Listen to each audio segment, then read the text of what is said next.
I guess the theme of this show is summed up with this press, which Alain Costas of Ground Zero Printmakers and I managed to restore.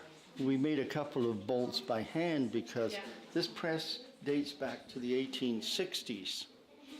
And at that time, it was used to make American banknotes in the American Banknote Company.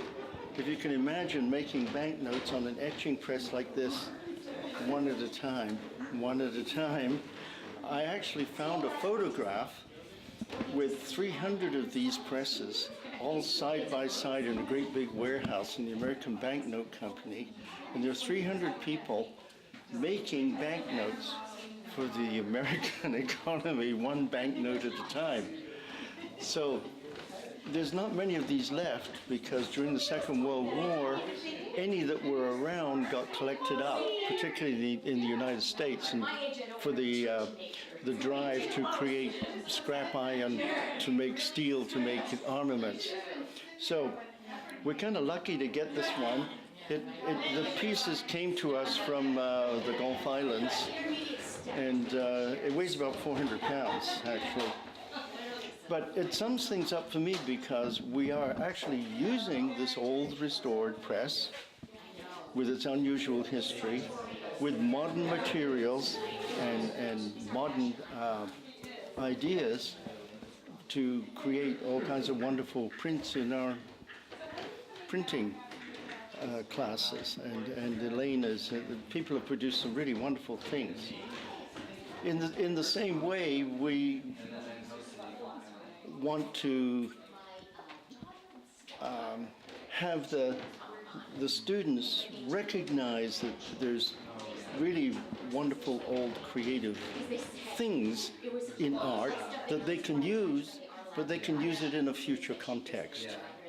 And that's why the installation that we have in the old washroom here, which is over 103 years old now, is kind of interesting because students looked at it and decided that they wanted to make an installation that spoke about the decay of nature and so forth, with a very witty title, The Call of Nature. So this is going through the whole show.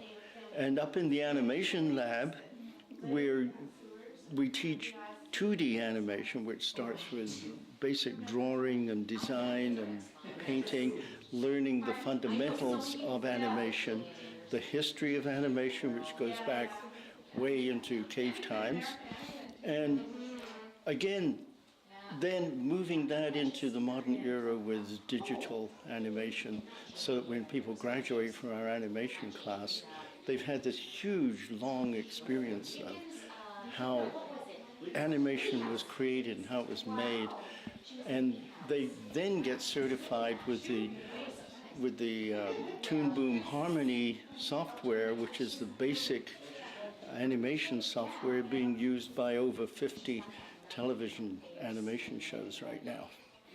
And they not only get our diploma, but they also get the Toon Boom Industry Certification Diploma. In the illustration program that we have, we do the same kind of thing. That we start with the very basic things about illustration, and illustration from Leonardo's time, which is really to give information about things, to create architecture and so on and so forth, right up until modern times. And at the end of our animation program, people are doing illustrated books online. So that's what this show is really about. It's really about past meets future in a creative synthesis. Characters that they want to produce out of their imagination, and they do several drawings of them from different angles. And then they actually create them in clay, or a special kind of clay, special kind of plasticine. And we actually give them a course in mold making and casting, because they then cast their characters, and then from that mold they can use modern plastic materials like this And this is very old traditional kinds of ways of making plaster casts and so on. Then they put into the mold a very special armatures that we buy and that we also alter so that the characters become completely 3D stop-action characters. Then they make a video out of it after they've created the scenery. So, you know, any one of these characters is movable in every kind of way, so that you just step by step can create a video. And here are some of the videos. This is a lady flying a plane. And in this one, she was attempting to get the lip movements to correspond with the words. Unfortunately, the words are a little low here, so you won't catch them. This is another video. These are all underway by our animation people. This is another one about a spaceship landing on Mars and certain characters appearing. And oh, here it is. Over here is this character here that you saw, and this is the mountain rocks behind her. This is just the start of her video called Aliens and Gods. And as she walks by, you see the eyes following her along. They're just beginning to create the videos that they've made storyboards out of. And these are other characters that they produce. These are entirely produced from scratch. As I said, using traditional casting methods, beginning with clay or terracotta, and then using modern plastics to create anything that is in their imagination. This is Andrew Morris's little concept art video that he's starting. And again, he's made these two puppets for stop-action video. Here's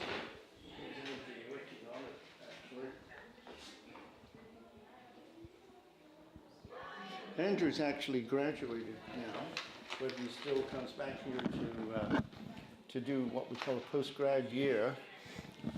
He's waiting until May when he's going to Ireland because he's been hired by a very well-known animation company there. And he has all of his Harmony, Toon Boom software certification behind him by then. So this is the class in installation and public art. And either we have a commission or we do an installation. The last time we had the course, we had a public commission to do the ER waiting room at Victoria General Hospital. This time we decided to take on this vintage washroom, 103-year-old washroom. And the students are the Nature Calls Collective. There's 4 of them. And they decided to research the site and think about the origin of the site. And wait, here's one of the students now who can describe for you what they came up with. So August, Megan, do you guys want to come in and explain what you're doing? Yes. I'm Megan Premischuk. I'm Taylor Williams. My name is August Smith. And we have a missing helper. There's actually kind of really more than a helper. It's a 4-person collective, and the missing member, his name is Kyle Fairbrother. And the name of the collective is Nature Calls. Nature Calls Collective. Punny. Very punny. Joyce found us the space, our teacher, and she had always wanted to use these bathrooms for 5 or 6 years, basically since she started teaching the installation course. And so it, like any project, it always starts out as sketches and ideas. And so we did that for 3 weeks. And so we sketched and we sketched and we sketched, but the reoccurring theme of nature was throughout. And so that was kind of easy to narrow it down because there's 4 of us, there's 4 ideas, and you don't want to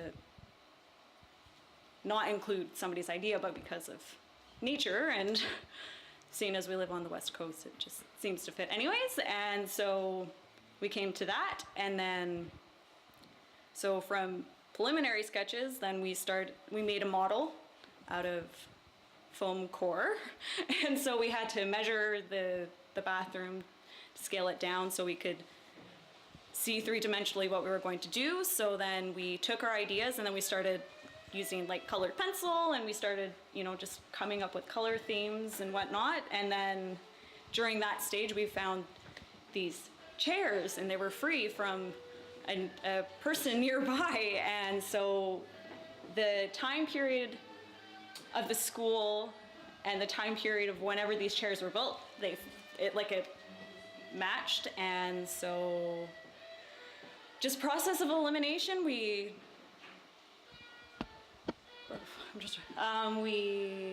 first we were going to do each of us would have an individual stall, and then we narrowed that down to just being the one. And then so you simplify and simplify and simplify. You want it to make the most impact, and you want to do that as effective and simply as possible. So we just did that, and then just the day and age that we live in, and when this school was built, especially, Western culture was thriving. We had new lands, and they were taking advantage of it and not necessarily thinking about the after effects. And so when you fast forward, and now we're in the 21st century, and we're definitely more conscious of it, but large companies aren't. And so we just thought, what happens when humans aren't around, and just our imprint of construction and whatever, that's what remains, but we don't. And nature, you can destroy it and obliterate it, but it will always come back. And I like to think that toilet is a water lily. That's what I like to think, that toilet is a water lily. And this little stall, this stall area down here is where you can maybe, it's like I kind of was thinking maybe we could call it like a lap dance in the forest kind of thing, but they didn't want to. We all wanted to use that, but then we had to cancel it out. So, anyways, and then I don't know. That's kind of, or maybe come down here for whatever. I don't know. You want to do something else down here? I don't know. So, but anyways, that's what I like to think. I like to think maybe it's like, it's not just the colors of the chairs, but it's also maybe like something else. It's like totally returning to nature, 100%. One of the neighbors had 4 chairs out on the street. So we thought, well, let's grab them. They actually perfectly match the color of the moss and stuff that would probably come back from, like if Mother Nature returned, took everything over again, kind of thing. So it's kind of perfect, really, that way. And yeah, we all collected moss for a couple weeks, and yeah. Yeah, what you can't see is in the stall. That's where we've kind of situated the nature coming back, but the school has a bison or a cow skull. We never decided on what one it was, but that's, it's symbolic of just, I think, as humans, what we take advantage in, animals and nature, essentially. And so you have the one chair, and it looks into this stall, and we've placed the viewer, to recognize and to look at what we've done, and, I think acknowledging that. And I think that, it's important, and, not to take it for granted, because it's all we got. So, yeah. Well, I guess first we all kind of agreed, as my friend has mentioned, Megan, that we agreed on nature's theme. So we wanted to create kind of a magical quality, as well as we wanted to impact what our statement was, which is you would do with any piece of art. You've got to have an idea, going behind it, and everyone will probably look at it and get different feelings from it, but the main idea will be there. And we've got a statement up, so it kind of puts that through. And, well, the moss we all agreed on because we like the magical quality it gives, as such with also the collected branches and stuff, but we wanted them to look not like just like we threw it all together in there. We wanted it to be arranged sort of like so it didn't look like I said, we threw it all in there, as you would do with anything. And as we said, bison skull or cow skull, it's a skull, which is the aftermath of, we wanted to get across as taking advantage of nature. Eventually, nature's still going to take back what you have taken. But at the same time, that's kind of the life cycle. You take something, but at the same time, whatever you leave behind is going to be recycled and reused, which is kind of the idea of 3D installation. You take materials and you reuse them and create something else.